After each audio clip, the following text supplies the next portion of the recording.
What's up, pals, and welcome back to the final episode of season 1 of the Dating Orange podcast. So I've decided to do this episode on my own. I'm just going to wrap it up with a few stories that I haven't been able to read out on TikTok yet that people have sent in. And I also want to talk to you about the dating night, the singles night that I went to last weekend in McGowan's, and the Agony Orange query as well. So yeah, that'll be the final episode then. Just want to get through Christmas and get season 2 organised and have people lined up and ready to go. Okay, so this is the first dating story. It was sent in. This was actually sent in fucking ages ago now, and I don't know what happened to me, but totally missed it. My apologies. If you're listening to this and you sent in a story, can you send it in to me again? Okay, so this story was recent enough, happened about 2 months ago. So I was on Tinder after an on and off relationship ended after 2 years. I joined Tinder after swiping for a few hours and having a few conversations. I finally started chatting to a fella who was in his 20s, and we agreed to meet up that evening. I was living about 45 minutes away from him at this time, and my first immediate reply when he asked was, "Not tonight, as the bus doesn't run late enough for me to make it home." After a lot of convincing on his part, he told me he would get one of his friends to pick me up, as he was already a little bit drunk. I didn't trust getting into a car with strangers, so I said, "No, I'll just bus it in and I'll get a taxi back." I leave the house around 5 p.m. and I bus it in for around 7. I get a taxi down to meet him at his house, where he said there was a house party on. Whilst pulling up to his house in the taxi, I seen one of his neighbours had sticky taped their house number, the number 4, onto the window. Immediately when I get to his, he runs out fully dressed but with no shoes or socks on, which I found really weird, and immediately kisses me after not even saying a word to me. So obviously I pull away and we make our way into his house. He tells me that his mum is away and his aunt is staying over because his mum doesn't trust him, which was odd to me. The minute we get into the door, his aunt is screaming at him and he basically pushes me up the stairs into his room so his aunt didn't see me. There's no house party, it's just me and him in his room, listening to music and talking. He pulls out a bag of coke from his pocket and immediately starts offering me lines, which I turn down. He takes them and I keep drinking my drink, and he starts getting really handsy and grabbing me anywhere he can. He also asks me if he can send a photo of my boobs to his ex-girlfriend as revenge.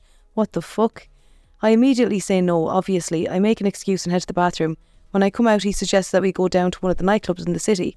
I agree, as I thought this would be the best time to try and distance myself from him. His phone was dying before we left the house, which is important for later. We walked down a bit from his house trying to catch a taxi, but none were pulling over, so we decided to use an app on his phone, and every time he tried to book it, the taxi driver cancelled it, even when he rang the number, so he asked me to talk to them instead and they came immediately. Red flag. He disappears for a few minutes without telling me, and I start thinking, oh great, he's after ditching me, but no, he comes back a few minutes later with more bags of coke. The taxi driver eventually pulls up and we make our way into the city. We were having pleasant conversation in the back, so I felt a bit more at ease. We go to a pub which is over 21s, and I know I'm not going to get in because I'm 18, but he says to trust him, and the bouncers let us in without a second glance. We go to meet his friends in the smoking area, and they are pure sweethearts. I get on with them very well. One was a woman and one was a man who were very friendly and sweet to me all night. He starts buying us drinks and having chats, and I go around to make friends with as many people as I can, as I'm that type of person drunk.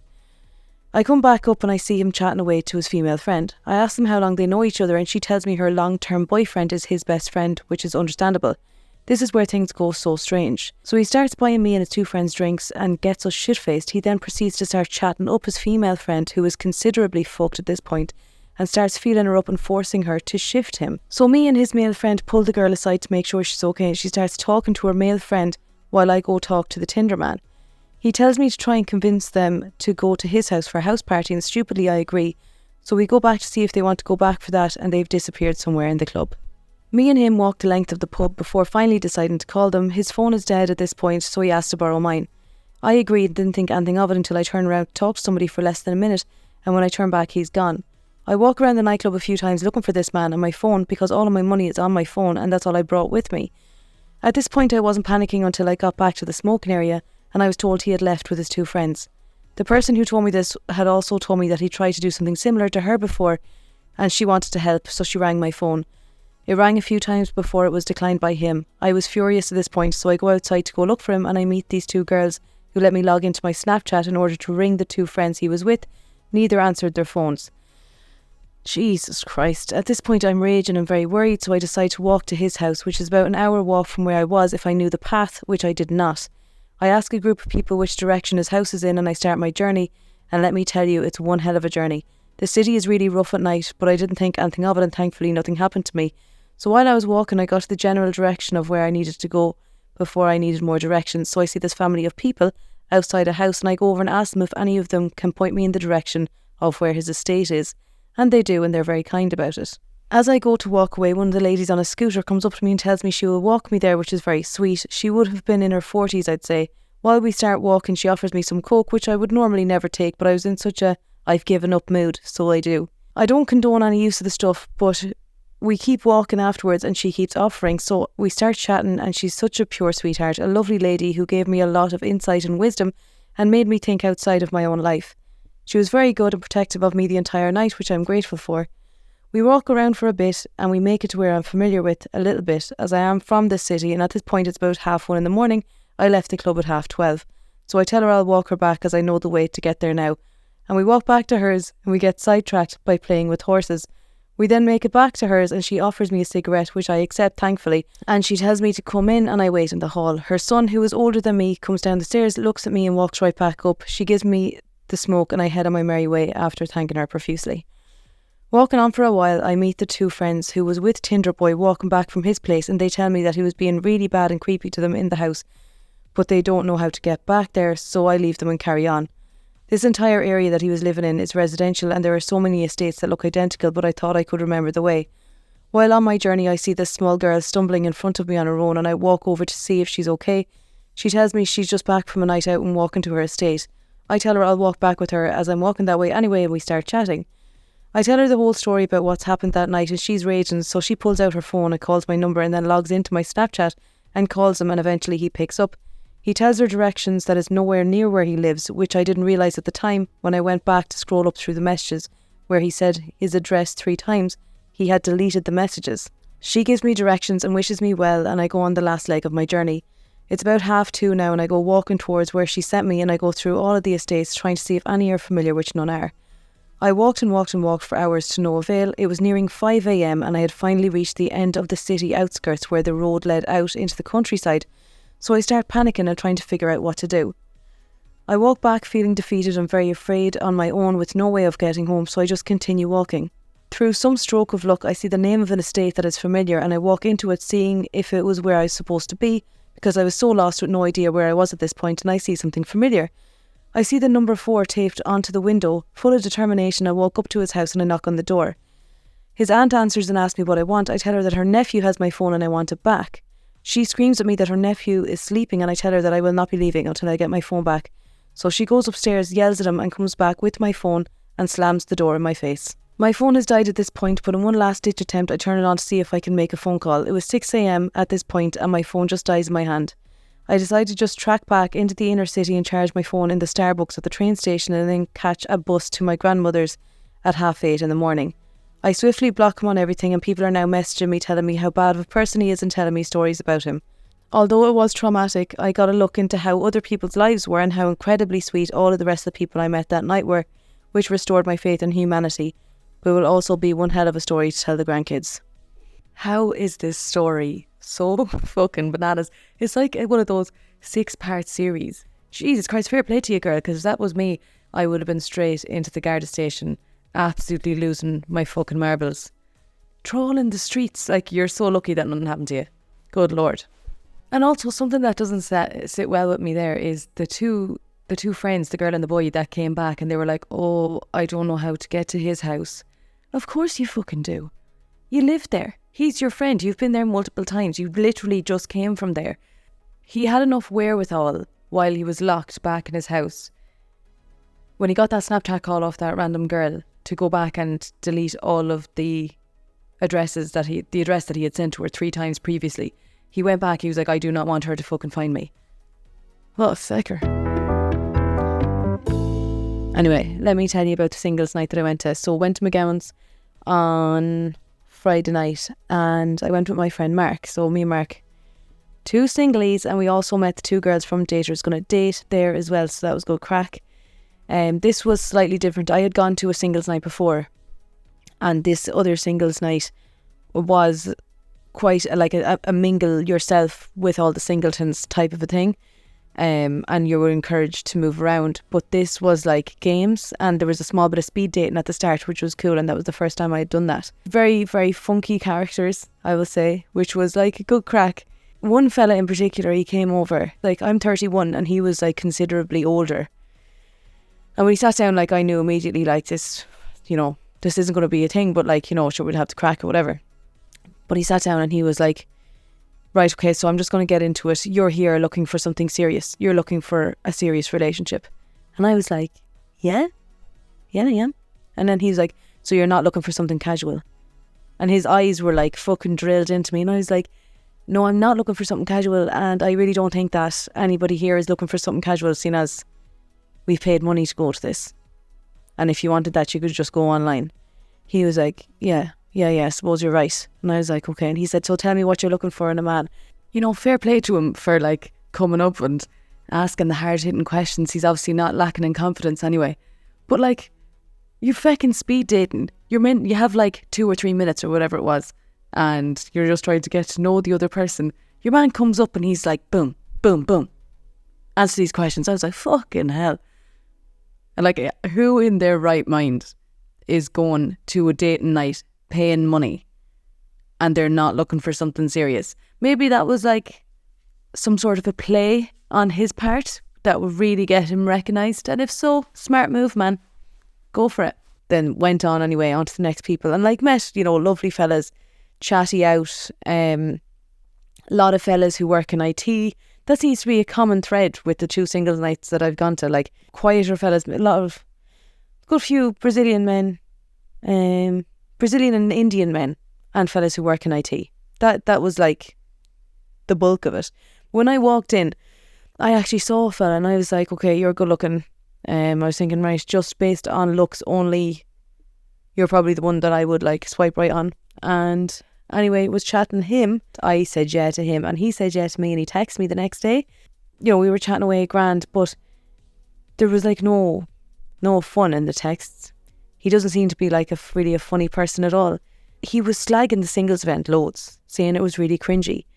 And then he said like when the lads were dancing around in a circle, I was cringing for them. So that was musical chairs, and I thought that was like fun. I thought it was funny, and I was involved in the fucking musical chairs as well. Like there was a few women and a few men, and the women had to sit down in a chair, and then when the music stopped, the men had to sit in their lap. And I always feel for the presenters in these kind of situations, because like, they're doing their best to have the crack and like keep the spirits up or whatever. And if people are just standing up against the wall with their arms crossed and a fucking puss on them, like what is that bringing? So yeah, I got involved then, and then whatever, some random fellas were sitting on my lap, like, but then I just said to your man like, oh yeah, well sure, I suppose with these kind of things you just have to like, laugh at them or whatever.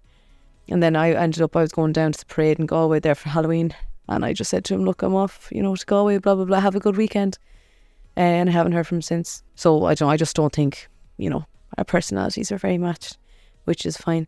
Side note, at that singles event, I was going up to the bar, like in the event room, and one of the girls from Daters Gonna Date had pointed out this fella to me, and she was like, oh, I know him, he was a friend of a friend years ago, like he's a weirdo, and or he's a creep or something like that, when we were walking up the stairs, and I didn't see who she was talking about. And then of course I was going up to the bar, and there was a fella in the event room, not involved in the singles night, but just sitting at the bar drinking. Good looking man, was chatting me up every time I went up, and then he said, I'm going to wait for you to be done with your singles event and I'll talk to you after. As time went on then, I started to notice that he was like lurking. Like, he originally said that like he was like found the whole thing entertaining to watch, but I saw that he was going over to the single women and starting conversation. I was like, ew. I was icked out. He came over to me at the end and he was like, do you want to go outside so we can talk more privately? And I said, no, I'm going to be honest with you now. The fact that you're hanging on the side of a singles night waiting for women and trying to pull them that way, it's kind of like not sitting right with me. So no, I'm just not interested. And then he picked up his drink and he just kind of strolled off with purpose. I shan't say that he like stormed off or anything, but he was fucking done with me.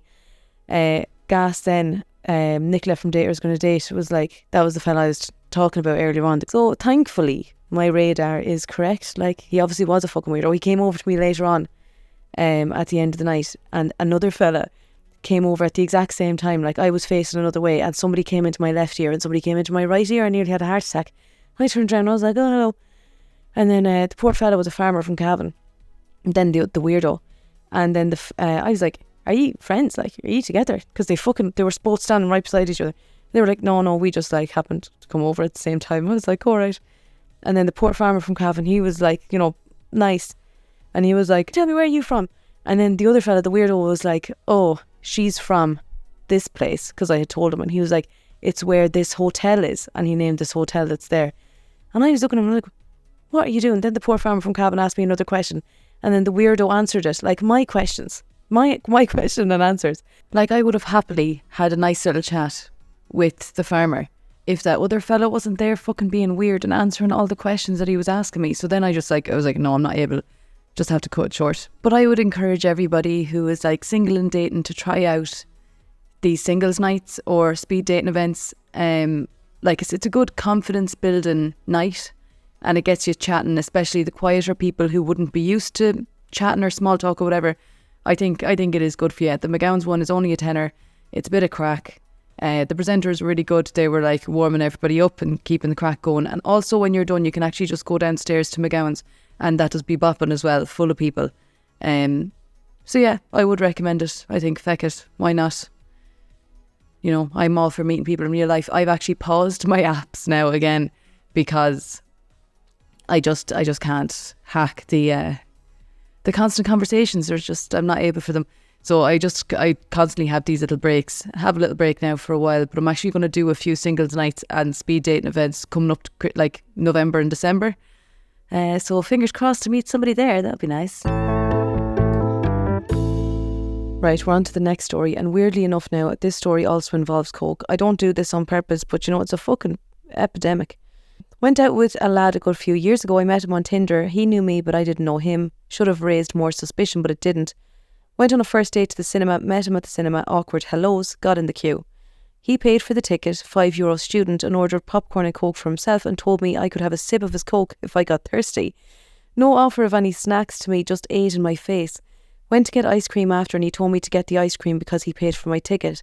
I'm not stingy and I'm happy to pay, but the whole ordeal was uncomfortable. Decided I wouldn't see him again. He showed up at my house and I felt pressured. So I went out to his dad's car that he was driving. His parents spoon-fed him absolutely everything and he couldn't do anything for himself. They even gave him a weekly allowance for college money, paid his fees, cooked his meals, etc. Anyway, met a few more times until he invited me to his house. His mother completely controlled his life and the life of his dad and brother. Looking back, I was so naive to even stick around the few months that I did. One night he told me his parents were away and invited me over. I arrived at his house to his whole family being there and being introduced as his girlfriend. Being honest, I was a college student coming home at the weekend and just after some fun, I wasn't interested in a relationship.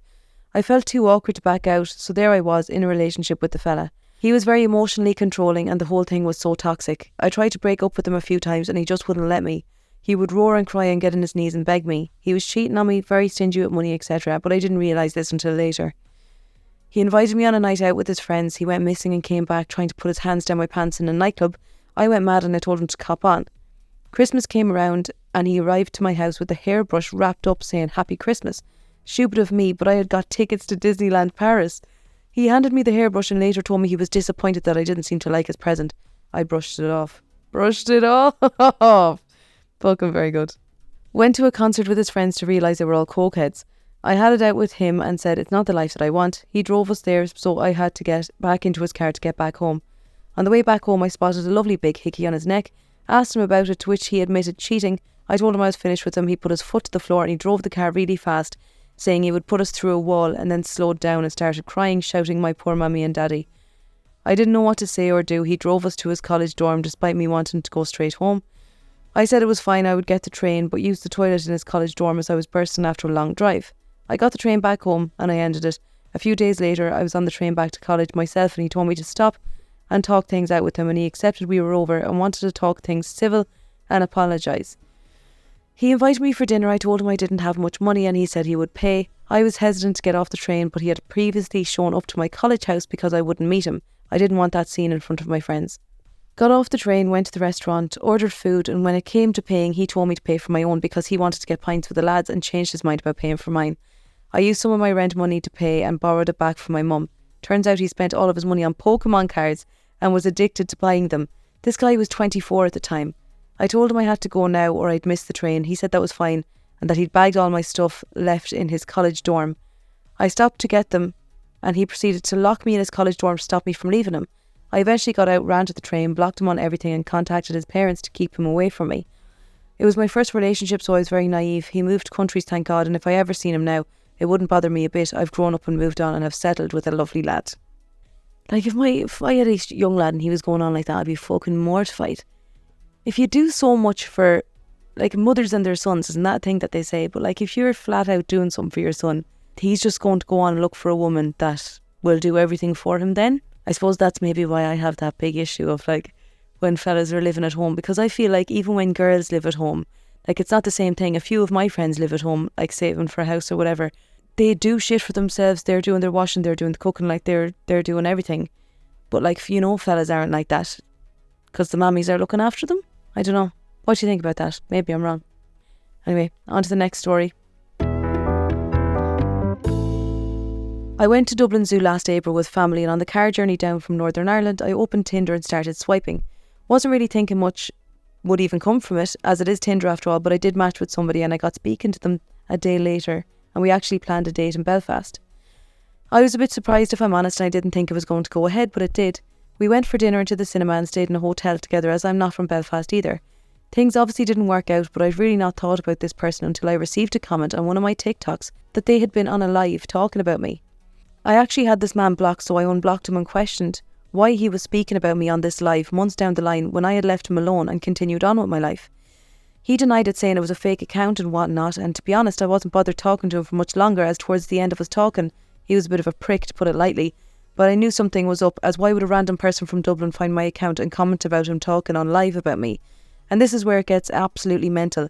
So he claimed I tried to throw him over the hotel balcony, which just absolutely didn't happen, as we stayed in a Jory's Inn, and our room looked out onto bins and also the windows don't open wide. Also said I woke him up screaming that we were getting married, and I can assure you now I woke up and had a coffee and a shower and was itching to get home. Then apparently I chased him onto his train, which logically couldn't have happened as I would have needed a ticket to step foot onto that platform, and if I was chasing after him, a conductor would have stopped me. I sat across from him in the line waiting patiently for my own train to come. I have no idea why this person decided to make these things up about me. He's since blocked me, yet is still continuing to talk about me, and I've absolutely no idea why 5 or 6 months on this man is talking about me. Safe to say if I'm ever back near the south, I won't be opening Tinder. Sorry, this is fucking gas. This girl sent this in to me there only the other week, and I was chatting to her back and forward about it, and the fella actually has a podcast as well. And when she sent it in to me, I had just come back from Belfast the previous night. Jory's Inn is now the Leonardo, and that's where I stayed for the night. And yeah, I can confirm the windows do not fucking open, and like barely open, and there was no hotel balconies there. The mad bastard. Sounds like a spoofer, alright. Like, it's gas though. I'd say there are so many people online who will just make up shit that just didn't happen, just for clout, like, just for people to think, oh, you mad bastard. The fact that he gave so much of the girl's information away, that some random person from Dublin was able to find her on social media and say, this lad is talking about you. Like, he obviously just gave out her name, or gave out something massive about her that somebody was able to find her. And that's fucking mad, like. Next dating story. So I met a guy through a mutual friend and he made the first move. He added me on Facebook and I politely accepted. We started chatting. He seemed alright at first. We discovered a few things we had in common, and as the weeks gone on, I was warming to him. In all honesty, I wasn't looking for anything serious, as I knew I wasn't ready, but I knew he liked me, so I accepted after a few weeks of getting to know each other to go on a date. We met up in our local town and walked around for about half an hour. As the date progressed, it got boring, so I tried to crack a few jokes, but every time I did, he either didn't find them funny or he would not want to contribute on making the date enjoyable. He suddenly suggested to go for food, and I accepted because I think that the first thing a person orders is the basis of their personality. So he asked me where would I like to go, and that's when I got hopeful, as I'm pretty old school romantic. I told him politely I don't mind, as long as it's something healthy, as I'm on a health journey. He then interjects and says, oh, I'd love a chippy lunch. And then whipped out a coin and asked me if I wanted heads or tails. In shock, I thought he was having me on.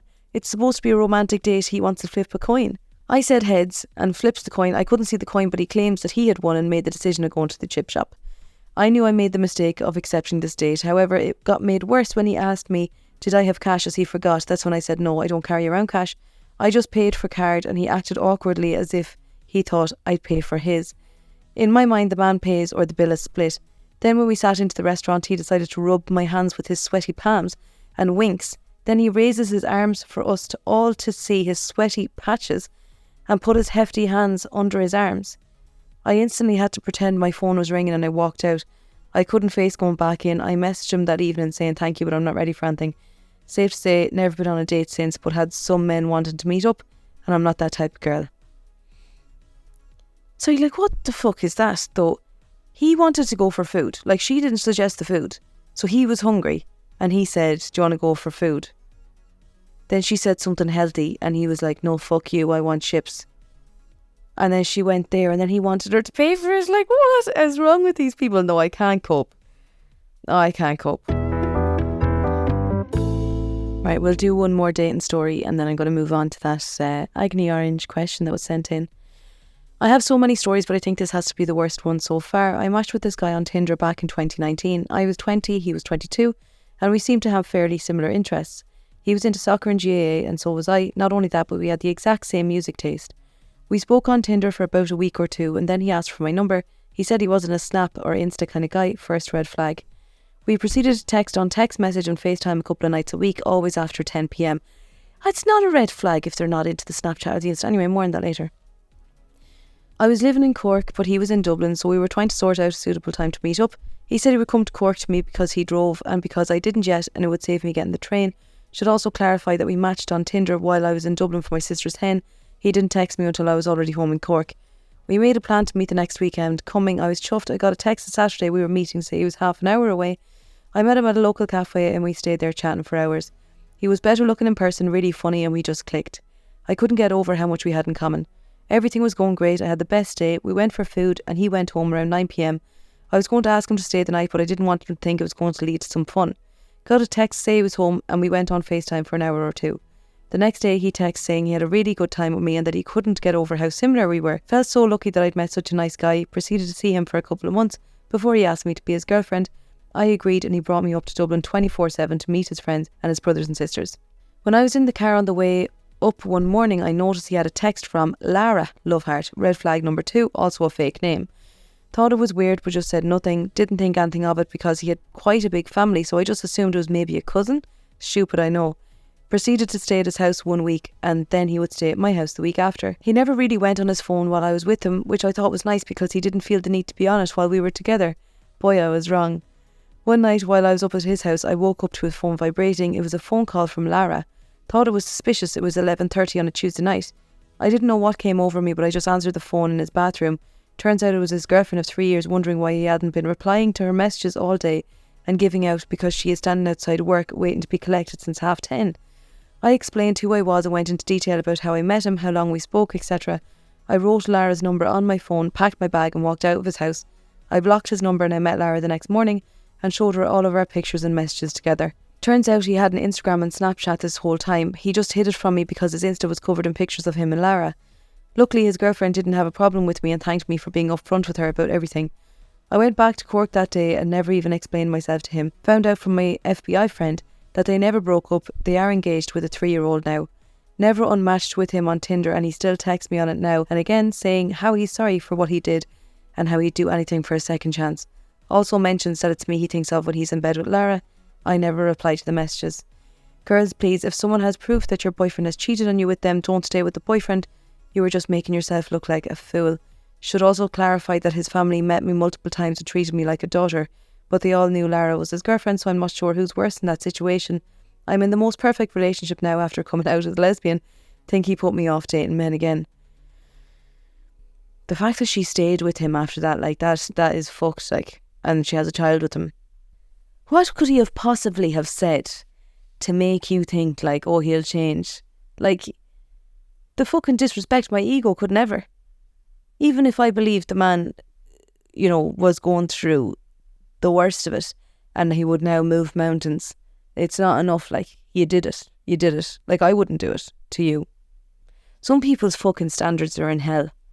I think about that all the time when I get comments on TikTok and people are like, oh, you're being so harsh. Oh my God, you're asking for so much. And I'm not even. I'm actually really fucking sound.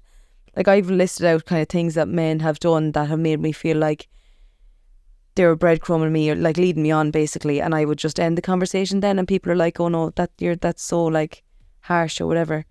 But I'm like, I don't want a man who's going to do that. I want a man who is a male version of me and is upfront and honest and able to communicate. And maybe he'll be fucking out there. Maybe. But the not talking on Snapchat or Instagram thing, I'm kind of like, yeah, fair enough, that's grand. You know, I think it's mature for people to talk on WhatsApp because when they say Snap, I'm just like, yeah, you want pictures of my tits? Is it? Yeah, no bother, hun. Good luck. But like when they say WhatsApp, I'm just thinking, oh, that's like somebody who's just looking for a conversation then. That's just what I think. But you know the type of fellas who are mad into Instagram, and if they say, oh, I just don't have social media, you'd be like, you're fucking hiding something, you sneaky devil. Okay, we're going to finish it up with this Agony Orange query. What do you think? It's not really an interesting story, but honestly I'd love some advice or just to know I'm not alone. I have been single for about 5 years. I'm 24. Granted, in between that there has been some lads, but nothing has stuck, and I rarely really like someone. Although when I do, I get very excited very quickly, but I don't come on too strong, I don't think. But I would be a fast replier just in general, which may make me seem too eager, and I try not to play any games. Anyway, I matched with this lad on Tinder. He would live about 50 minutes from me, and from the beginning we just clicked. I really liked him, to be honest. It's the first time in a long time. Anyway, we've been speaking for about 6 weeks and he was constantly telling me how I'm way out of his league, etc. and continuously mentioned he wasn't looking for just sex. He was also ticking all of my boxes, but anytime we tried to make plans, he always cancelled or sort of just didn't mention them the next day. He went on a lad's holiday last week and got back yesterday. The replies were slow on the holiday, but I did get some random updates. But since he's been back, he's been off. I haven't really got speaking to him and I know he's on his phone. So he just ain't replying. I am used to the ghosting, but this one has really stung and just completely disappointed me. I have no idea how I could have gotten it so wrong. I know I may be overthinking, but I'm not a 10 out of 10 and I do know that I'm pretty enough girl. I truly try my best to be nice to everyone, but I feel like I'm just going to be single forever and I'm never going to be good enough. All of my friends are in long-term relationships and it's just a lonely feeling. Yeah, I said, well, first of all, that fella sounds like a fucking cunt. Anyway, what was he saying there? Anytime we make plans, he always cancelled or sort of just didn't mention them the next day. Like, you need to find that shit unattractive. Like, you need to look at that and be like, what's wrong with you? Like, he's playing games. That's what that is. And you sound like a sound girl. And, you know, you said you don't want to play games and you're upfront and honest. But you need to, like, look at how the other person is acting and think, would I act like that if I was actually interested in somebody? It sounds like he had been keeping you there for his own entertainment. He gave you a few texts on the holiday to keep you warm for when he came back. And now he's online and he's not replying to you, but he's replying to other people. Like, I suppose when I started dating, I would have been kind of easily hurt by those type of things. But now, as soon as I see it happening, I'm like, I'm fucking done with you. Like, unless the person comes back and they have, like, some sort of a genuine excuse, like, I just cut it off then. I'm like, all right, best luck, I'm not feeling it. And that would be it. And unless they came back then and were like, look, I'm really sorry, God knows what the fuck they would come out with. So far, it hasn't happened. Just get rid of them. Like, the person who was for you wouldn't treat you like that. You need to, like, just find somebody decent. Maybe you're fucking attracted to the wrong type of fellas. You need to give the nice ones a chance. Also, sounded like he was doing a little bit of love bombing shit there at the start, telling you you were out of his league. Like, when fellas are saying that kind of shit to me, they haven't even met me. I'm like, what's wrong with you? Like, why are you talking like that? You don't even know me. Joe, that is love bombing. Like, they're buttering up you to bits. And you'll be like, oh Jesus, I love all this attention. No, it's no good and it leads nowhere good. You were saying there you're a fast replier. I can be actually quite a fast replier. But then I end up like you need to fill up your life with lots of other things. I've obviously no idea what your life is like. But if you fill up your life with like hobbies and friends and fun plans and things to look forward to, like automatically there's massive chunks of your day where you're not on your phone because you're just so busy with your life and you don't be thinking about the men. And it stops you overthinking about these fuckers on the other end of the phone as well, Anyway, that's it from me until 2024. But yeah, thank you for listening to my podcast. I suppose I never this is all so wild to me. And yeah, hopefully season 2 now, I'll be coming back better than ever. Maybe a few people on board to help these things go a little bit smoother. But thanks for listening. You're all deadly. And if you want to talk to me, you can get me on TikTok and Instagram. Dating Orange out for 2023. Thank you very much.